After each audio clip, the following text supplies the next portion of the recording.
नमस्कार बंधुरा आज के आमी बेगुन आलू बड़िर झोल बानाबो तार जोन्नो एखाने निये निয়েছি बेगुन आमी একটা বড় বেগুনটাকে হাফ নিয়েছি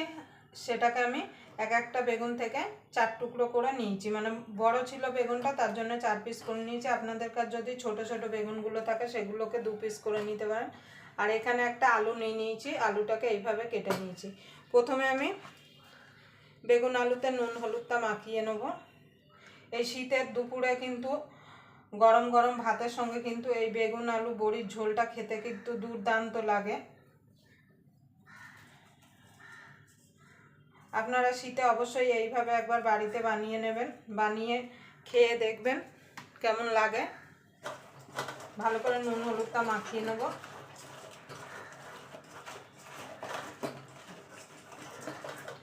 রান্না করতে যেমন সময় কমও লাগে আর খেতেও কিন্তু অসাধারণ লাগে এই শীতের দুপুরে গরম গরম ভাত আর এরকম যদি আলু বেগুন আর বড়ির ঝোল থাকে তাহলে তো কোনো কথাই হবে না এটা দিয়ে পুরো ভাত খেয়ে ওঠা যাবে আপনাদের যদি ভিডিওটা দেখে ভালো লাগে অবশ্যই একটা লাইক করে দেবেন আর চ্যানেলটা সাবস্ক্রাইবার করে নেবেন আর পাশের বেল আইকনটা অবশ্যই বাজিয়ে দেবেন আমি যখন কোনো নিত্য নতুন রেসিপি আপলোড করব সবার আগে পাওয়ার জন্য তাই চলুন আমি বেগুন আলুটায় নুন হলুদ মাখিয়ে নিয়েছি এটা সাইডে রেখে দিয়ে একটা মশলা রেডি করে নেব দেখেন বন্ধুরা এখানে একটা মিক্সির জার নিয়ে নিয়েছি জারের মধ্যে দিয়ে দেবো সাদা জিরে হাফ চামচ কালো জিরে আর হাফ চামচ সর্ষে কালো সর্ষে খুব বেশি মশলা দেবো না কম মশলার মধ্যে আমি তরকারিটা রান্না করব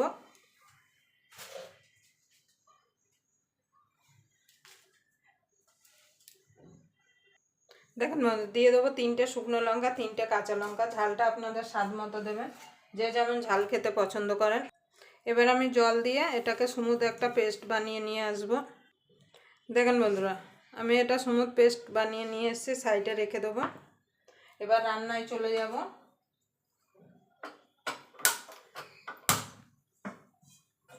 কড়াইটা বসিয়ে দেবো কড়াইটা গরম হওয়া পর্যন্ত অপেক্ষা করব দেখুন বন্ধুরা এখানে তেলটা গরম হয়ে গেছে প্রথমে বড়িগুলোকে আমি ভেজে নেব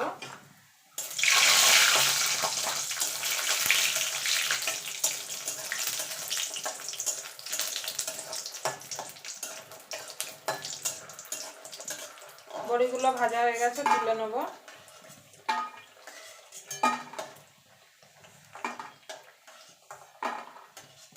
এই তেলেই আমি আলু বেগুনটা ভেজে নেব প্রথমে আলুটাকে ভেজে নেব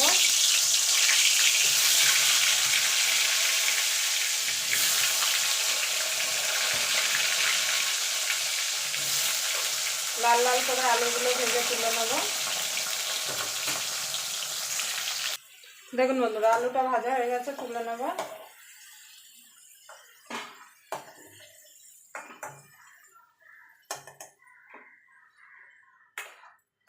এই তেলে বেগুনগুলো ভেজে নেব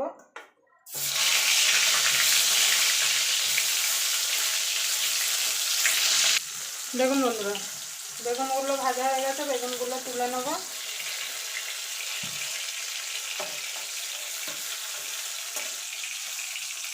দেখুন বন্ধুরা আমি বেগুনটা তুলে নিয়েছি বাকি রান্না আমি এই তেলেই করব তার জন্য ফোড়নে দিয়ে দেবো একটা তেজপাতা একটা শুকনো লঙ্কা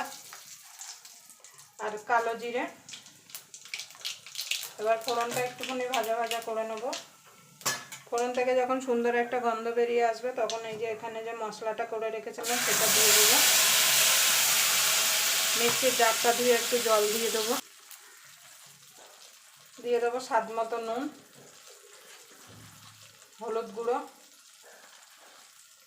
সামান্য একটুখানি কাশ্মীরি লঙ্কার গুঁড়ো দেবো সামান্য একটুখানি রঙের জন্য কাশ্মীরি লঙ্কার গুঁড়ো দেবো এটা কিন্তু ঝাল হবে না রং হবে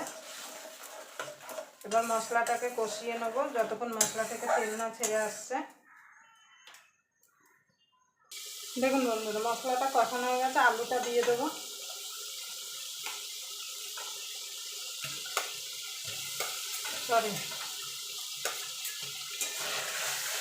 আলুটা দিয়ে মশলার সঙ্গে একটুখানি কষিয়ে নেব এবার দিয়ে দেবো জল।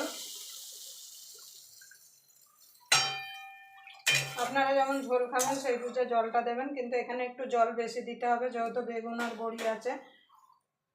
এবার এটাকে ফুটতে দেবো, ফুটে উঠলে বেগুন আর বড়িটা দিয়ে দেবো। দেখুন বন্ধুরা, আলুটা সিদ্ধ হয়ে গেছে। এবার আমি বড়ি, বেগুন আর ধনেপাতা আর কাঁচা লঙ্কা দিয়ে দেবো। বেগুনটা যদি পরে দেওয়া হয় তাহলে কিন্তু বেগুনগুলো পুরো গোটা গোটা থাকবে। আমি এখানে সামান্য একটুখানি চিনি দিয়েছিলাম, আপনাদের দেখাতে পারিনি। অবশ্যই আপনারা মিষ্টিটা নুনটা চেক করে নেবেন। এবার এটাকে আরও মিনিট 2 আমি ভালো করে ফুটিয়ে নেব, তাহলে আমার বেগুন আলু বড়ি দিয়ে ঝোল হয়ে যাবে। দেখুন বন্ধুরা, তরকারিটা হয়ে গেছে, এবার নামিয়ে দেবো।